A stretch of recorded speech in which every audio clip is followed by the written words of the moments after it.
like a Reaper, some teams like a Sombra, you can run a Pharah. There's everything. Everything's available. Everything can also change. I mean, even as much as we'd like to extol the virtues sometimes from being on the high ground for certain heroes, some teams don't even prioritize it, even on the defense when they have time to get up there. So there's a lot of different ways to approach Hollywood on its multiple points. I think last is perhaps one of the more intriguing just because teams do oftentimes get through there really quickly, so figuring out a good defense can be troublesome. But at all stages, Hollywood can not only fascinate you, but you can also see a lot of swap-ups depending on the teams playing. So while teams get their conversation set up so we don't get trolled with a Torb or something again, what's your favorite Alien movie, as we were just in the Aliens bit? Favorite Alien movie? You can just say Alien, I guess. Yeah, I would actually just go, I would go with the original. I thought the original was like really creepy at the time. Similar to how the original Terminator, I feel like, was the best also. Probably. I wasn't thinking of that specific one. I was thinking Signs. You ever see Signs? M. Night Shyamalan. Oh, you were thinking Alien movies in general. I thought you were just asking Alien the franchise. Like, can I just go with the original? Yeah, it's clearly the original anyway. New one's out. Signs scares the heck out of me. I don't know. I'm terrified of it. Also, Fire in the Sky. No one watched that ever. It's so frightening. You realize people are going to watch that now. I know. You said not to watch it. It's good. Because now you've made it controversial. If you just said it was men, no one would care. Well, it's not men, so they should watch it. And by that I mean don't watch it. Rotation in, up over the top. Bud's is going to take this high ground right away. Offense coming out in pretty standard fashion here. A 2-2-2 for FNRGFE. Defensively, they're running both a Sombra and a Zarya. And a Reinhardt. The Sombra caught Buds completely off guard. Shatter picked the right moment and just got the hack right in.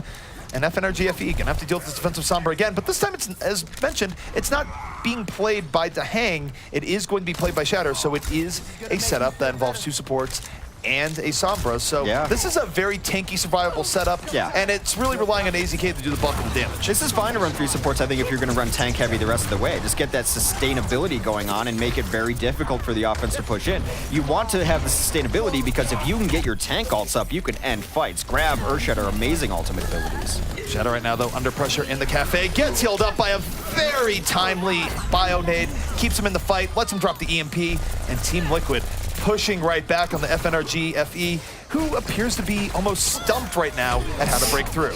Trying to hide in the corner as Banny gets punished for that as well. Liquid seems to have a pretty good defensive setup here. They've stalled him out so far. First couple of pushes already in the books with nothing of note written about them. And now it's getting under 2.5 minutes. One key thing that's striking out if you compare this map to the maps being played before, Liquid plays much better with Sombra, and now Fury has the Graviton up for this next fight. He's going to chase down FNRGFE. He has this Graviton waiting. He drops it right there. They can't do anything about it, and it traps them all in, forces out the Transcendence. Smart stuff coming out there by Fury. Yeah, super cute rotation there. They didn't get the kills on it, but I like the concept at the very least. It did force out that Transcend. However, on the swing back, there was a couple of kills here from FNRGFE. I don't blame Fury for that. I do think there needed to be follow-through ready. It was a nice Graviton in concept, but without the follow-through, FNRGFE able to shrug it off with the other Transcendence and roll onto the point to take it. Difficult to find the follow-through there. Maybe a Pulse Bomb would have been nice to have ready there to go into it to get that burst damage in, but also the defense matrix was up.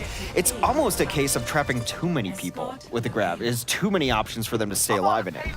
All right, so FNRGFE moving right back over, has the Dragon Blade at the ready, and we'll see if they can build up some key momentum. And here's another shot of this Graviton. The thing about the Graviton is that even though they grabbed it there, I think Fury thought that more people were ready than they were. He was focused on the opportunity rather than the follow-through. Yeah. And that hurts. Follow-through should have been maybe even a Reinhardt charge. Get someone out of there, or maybe one of the get the Transcendence out of there. Something should have been there. There's a lot of options, but nothing was. Still, there is going to be this defensive Sombra. Shatter remains on this. He does hack packs. He's going to find probably EMP. Goodbye. That is the Zenyatta delete button, and it is very effective. Zenyatta, aka Felicia, by Felicia right there. 2 go down. That has been a nice part of this play here. A lot of Sombra on Hollywood lately. Yet again, Liquid with some ultimates up. Mezer's off the Reinhardt, which makes a ton of sense for this point, but Fury still on the Zarya. Fury's still on the Zarya, and it doesn't really seem like Liquid is going to get off the Sombra here, and honestly, why would they? They were losing pretty bad against FNRGFE. Pre-Sombra, they are winning, and in a more dominant position with. So this is working out for them. We'll see how long it does. Fury, another Graviton up for this next fight. Yeah, he's ready to go. They're going to have to try to find something. The FNRGFE has not changed much here. Buds will have a Blade and Clockwork has a Pulse Bomb. So those are fight-defining ultimates. Another grab comes in up over top. Grabs people below, still no real follow-up. Banny does go down.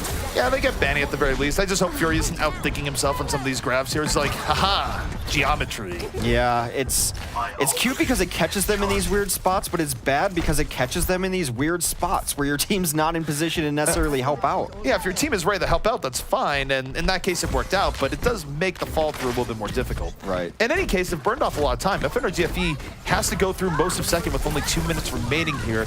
Time becoming a bigger factor, and they can't make this a good fight, Hex. It is looking pretty grim. And oh, good night! A beautiful sleep dart by Dahang. Sleeps Muma in midair.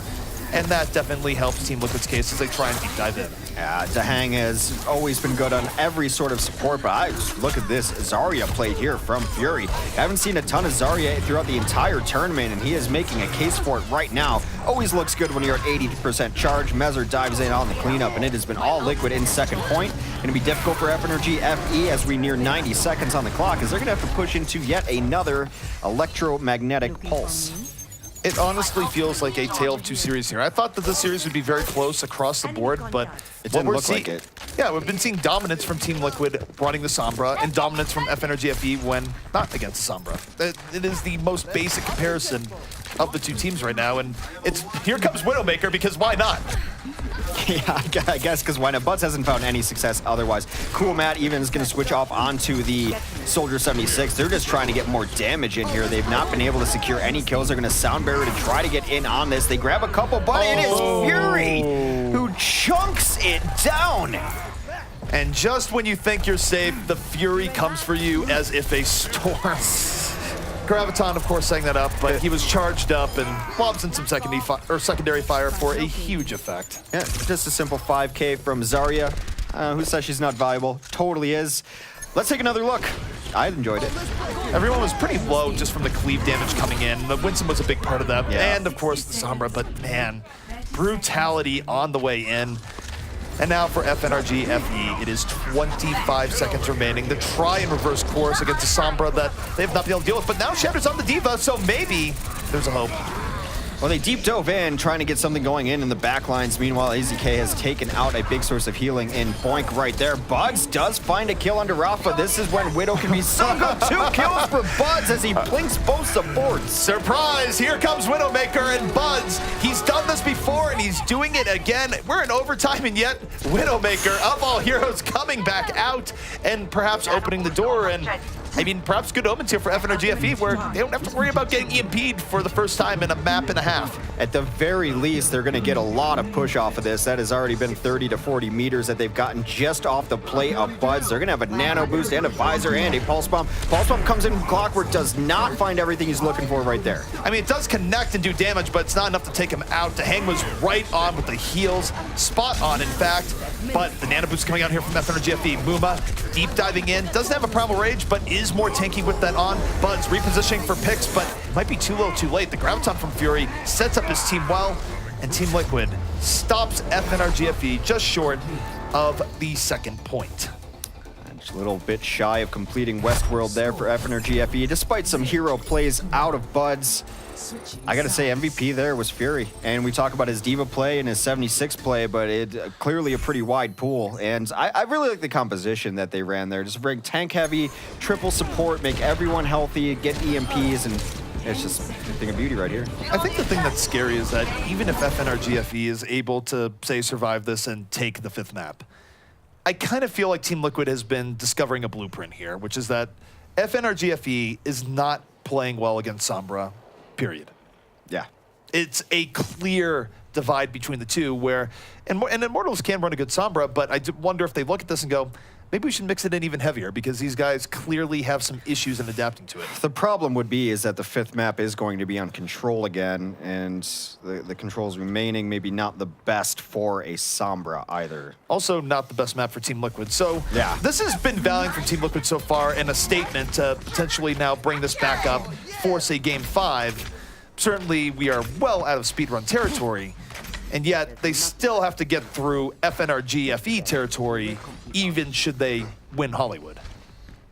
Yeah, FNRGFE tried a bunch of different things, finally was able to break through just by adding in as much damage as humanly possible. When you're going against a composition that's really relying on its sustain, which you can tell by the number of tanks and the number of healers that you have, or even just an Ana there means that you're probably going to go a little more towards sustain in some of those situations. Just throw as much damage as humanly possible at it and hope that something happens. They've got the mechanical skill to be able to pull that off. FNRGFE right now is going to be on defense. They have to stop Team Liquid before second point to advance to the grand finals against Immortals in the Overwatch Contenders Season 0. Team Liquid running out on the offense. Do you see anything of note here, ZP? Well, Team Liquid on the offense are going back to their bread and butter. Dang's going to be on the Zen, Shatter on the Genji, and you got to think Shatter is going to be getting timely Discord orbs on his targets and a Harmony orb on him most of the time. So Shatter will be very much empowered here in this map. And frankly, FNRGFE has not been known for great defense here so far, so we'll see just how long they can hold here on first. But that would be one of their conditions for victory, right? A hold on first. It would be definitely one. It's before second, so yes, a hold on first would be fine. Coming into the cafe, trying to get a lot of dash, a lot of damage, no kills. That was a great bio nade by Banny. Hit everyone there on FNRGFE, kept them alive in the cafe when otherwise they might have been cleaved down. Very crucial for keeping FNRGFE in this fight, as now they're looking to push things back out, and they might just hold back Team Liquid for now. Sleep Dart adding a little bit of extra snooze to Team Liquid's repertoire. A nice start there, just to really put down the Matrix. We forget that that is one way to really negate a D.Va. There's a lot of different ways. It used to be trying to sleep the Reinhardt so that the shield would go down when the shield battles are there, but the Matrix is the new shield. The barrier is coming in here, and FNRGFE cannot counter support ult with support ult, and instead, the cafe has become a zone of death. Shatter moving in, Blade slicing through. Only gets one towards the end, but so much damage being done. We'll see if it's enough, as FNRGFE very much bloodied here on this point, and it doesn't really seem like they're going to be able to keep up contesting point A. And not when AZK chases you down like that. You kind of knew the writing was on the wall when the Discord came on the screen for Clockwork, that someone was going to be there for the follow-up. Team Liquid will grab first point here. Going to be a little shy of 5 minutes to take it to second through Westworld. And FNRGFE looking to reset up on second. And remember, second is where this must end. Team Liquid has 4.5 minutes to get through a relatively short area. So FNRGFE at this point has to be nearly perfect. They can give maybe one fight. Maybe. It's a long ways, though. There's a couple of bends in this. It's just going to be... I don't like that they don't want to fight just yet. I think you should fight up front here. They will initiate the fight. Transcend forced out.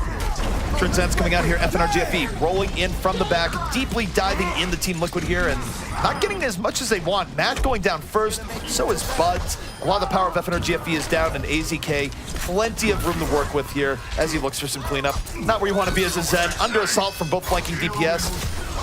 I appreciate the attempt at self-defense. He got one. Yeah, he did. He got AZK. So, moral victory, Pyrrhic victory, whichever way you want to swing that one there, but they are rolling through onto this cart. FNRGFE has not looked good on this map, period, end of statement.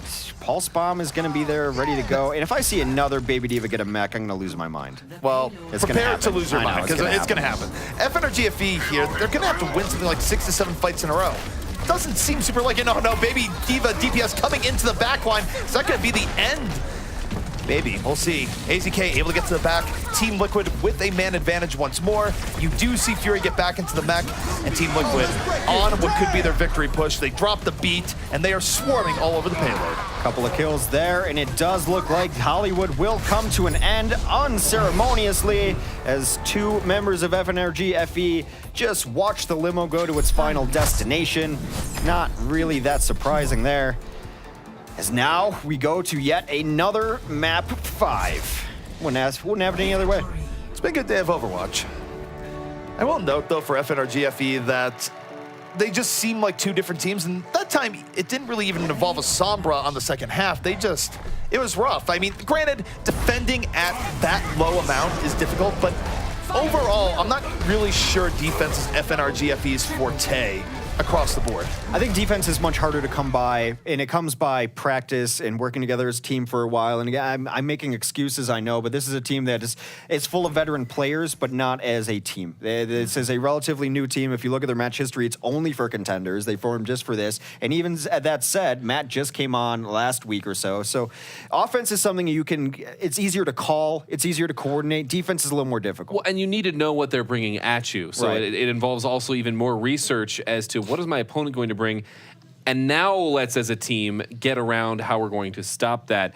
Well, Team Liquid, they didn't look that good in those first 2 maps, but they seem to be focusing in the right areas now. And we saw it. You didn't see the Sombra this time around. They were using that Sombra largely to nullify D.Va and then, of course, to do other Sombra things, which Cool Matt has been a big part of this.